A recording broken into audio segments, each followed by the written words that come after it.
video es presentado por el Sistema Ciencia Garza Educativa de la Universidad Autónoma del Estado de Hidalgo.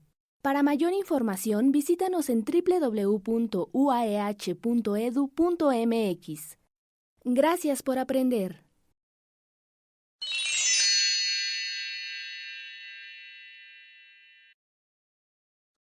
Buen día.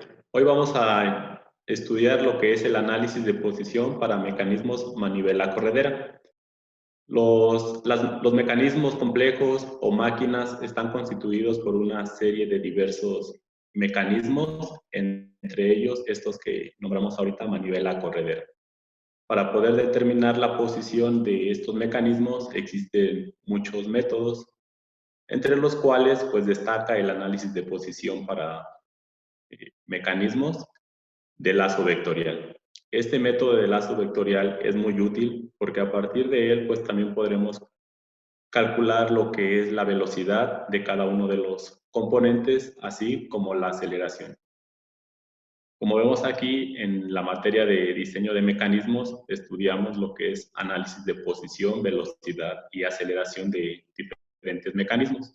Esto contempla lo que es la parte o la materia de cinemática, sin entrar a lo que es la cinética. Es decir, que no vamos a considerar las fuerzas que están actuando. Sin embargo, hay una continuación en la parte de cinemática en la que se contemplan las fuerzas. Luego entonces, pues es importante conocer la posición porque a partir de ella haremos una derivación de la posición y obtendremos la velocidad. Volvemos a derivar y entonces así obtenemos lo que es la aceleración. Como ustedes se darán cuenta, existe una ecuación que dice que fuerza es igual a masa por aceleración. Entonces, una vez calculada la aceleración, pues se sustituye la masa de cada uno de los elementos, en este caso los eslabones, y entonces obtendremos lo que es la fuerza que puede transmitir cada uno de estos eslabones en la posición en la que se encuentra. Entonces, les comentaba que tenemos lo que es el método de lazo vectorial, donde lo que hacemos es un diagrama cinemático de lo que es el mecanismo real, representando cada uno de sus eslabones. Cada eslabón va a ser representado por un vector. Como vemos aquí, tenemos el eslabón de entrada, tenemos un eslabón acoplador y la corredera. De manera real, pues lo que tendríamos es un eslabón, el eslabón bancada iría de este punto a este punto. Sin embargo, pues eso nos va a generar más incógnitas y que la solución sea un poco más compleja.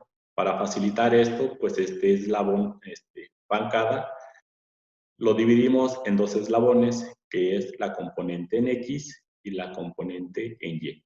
De esta manera se va a facilitar la solución al análisis y tendríamos lo que son 4 eslabones. Entonces, esos 4 eslabones que van a ser representados como vectores tienen que tener un punto de encuentro. En este caso, en el punto A, tenemos ese punto de encuentro. Es decir, vamos a partir del origen y pues vamos a tomar 2 direcciones. Si tomamos hacia esta dirección, llegamos a A y este vector tendrá un signo positivo. Si seguimos la otra secuencia, 1, 2 y 3 para llegar otra vez a A, esos 3 eslabones tendrán lo que es un signo negativo. Luego entonces se hace la sumatoria de vectores y se igualan a 0 para mantener lo que es el equilibrio en el sistema. Luego entonces tenemos lo que es la suma de los vectores, donde encontramos R2, que es positivo porque sigue esta dirección, y el resto de los vectores tiene un signo negativo debido a que sigue esta dirección. Después de esto, lo que se hace es sustituir cada uno de estos vectores en la parte de números complejos. Es decir, este vector que representa R2 está constituido por la magnitud, que es la dimensión o lo largo del eslabón A, y tenemos lo que es la parte que nos representa la dirección, en este caso, el ángulo θ2. Cada uno de estos vectores está representado por la parte polar y finalmente tendremos esta expresión.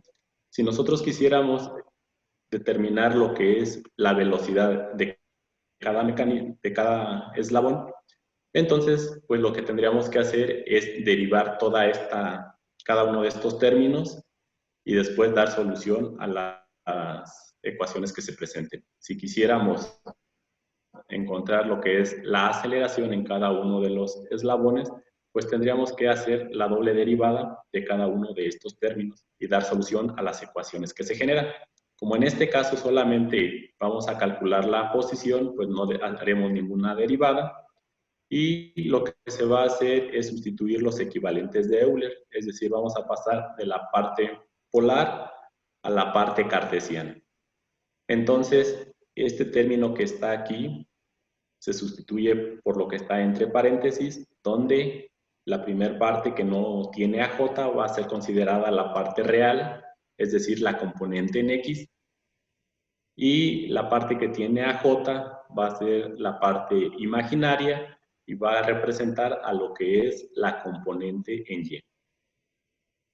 De esta manera, pues se multiplica la magnitud por cada una de las componentes que están adentro del paréntesis y finalmente se separan lo que son los términos reales y los términos imaginarios. Cabe señalar que aquí las incógnitas que nosotros vamos a encontrar, pues va a ser esta distancia debido a que cuando este eslabón esté girando, la corredera se va a desplazar hacia la izquierda y finalmente esta distancia pues se va a disminuir. Otra incógnita, pues va a ser este ángulo θ3. Entonces, tenemos dos incógnitas, θ3 y D. Les comentaba, una vez hechas las operaciones, se separan lo que es la parte real y la parte imaginaria, obteniendo lo que es la ecuación 5 y la ecuación 7. Un sistema de dos ecuaciones nos puede resolver dos incógnitas. En este caso, las incógnitas habíamos dicho que era la distancia D y θ3. Ese sistema de ecuaciones se resuelven por métodos algebraicos y finalmente las ecuaciones que se van a obtener, pues va a ser la ecuación 8, donde el ángulo θ3 pues es función del ángulo de entrada θ2 y la dimensión de cada uno de los elementos, es decir, los eslabones. Y para calcular lo que es la distancia D, pues también será función del ángulo θ2 y del ángulo θ3 que se obtuvo anteriormente. Bueno, este sistema de ecuaciones nos da dos soluciones, lo que es θ3.1 y θ3.2. Es decir, nosotros vamos a poder usar cualquiera, vamos a utilizar estas dos ecuaciones dependiendo de qué posición tenga el mecanismo. Las dos que hay, pues es la solución cruzada y la solución abierta. Entonces, una vez definiendo qué condición tiene el mecanismo, pues se utilizará ya sea la ecuación 8 o la ecuación 10. Para definir si un sistema es cruzado o abierto, pues tenemos esta definición. Cruzado si los dos eslabones adyacentes al más corto se cruzan entre sí. Es decir, tenemos el eslabón más corto y si los dos eslabones que están unidos a él se cruzan, pues entonces será denominado un sistema cruzado. Ok, entonces para la aplicación de este tema tenemos lo que es este mecanismo, donde tenemos un sistema manivela-corredera que se utiliza en motores de combustión interna y cualquier otro mecanismo. Aquí la diferencia es que para este ejercicio el movimiento de entrada es por el eslabón 2, es este va a estar girando aquí 360 grados y cada que este se vaya moviendo, pues esta corredera va a subir o va a bajar dependiendo del sentido de giro. Bien, entonces para este caso, pues el movimiento de entrada está sobre este eslabón, el cual tiene una longitud de 63. El eslabón acoplador tiene una longitud de 130 y la distancia de centrado es decir, la distancia entre el eje de la corredera y el eje de la manivela, que sería esta distancia, es de 52. Entonces, pues definimos si es cruzado o es abierto. En este caso es un sistema abierto debido a que no se cruzan los eslabones. Y hacemos uso entonces de la ecuación 10. En esa ecuación 10, pues lo que vamos a sustituir es el ángulo de entrada, en este caso los 40 grados que habrá de aquí a aquí, y cada uno de las dimensiones de los eslabones. Luego entonces, pues se hace la operación y se determina que el ángulo θ3 es de 143 grados con 64, que viene siendo este ángulo que tenemos aquí. Finalmente, para determinar la distancia que nos piden, que es desde aquí hasta este punto, cuando este ángulo vale 40, entonces pues se sustituye nuevamente el ángulo de entrada y el ángulo que ya se determinó, y se calcula esta distancia en esa posición de 139.58. Entonces, este es un pequeño apartado. Recuerden que finalmente este eslabón gira 360 grados. Entonces, el cálculo lo tendríamos que hacer 360 veces en caso de poder determinar lo que es el movimiento completo del mecanismo. Para eso, pues se utiliza software especializado y se hace todo el cálculo, o finalmente lo pueden representar en hojas de cálculo. Sin embargo, pues la teoría básica es la que se mencionó en esta presentación. Por mi parte es todo y muchas gracias por su atención.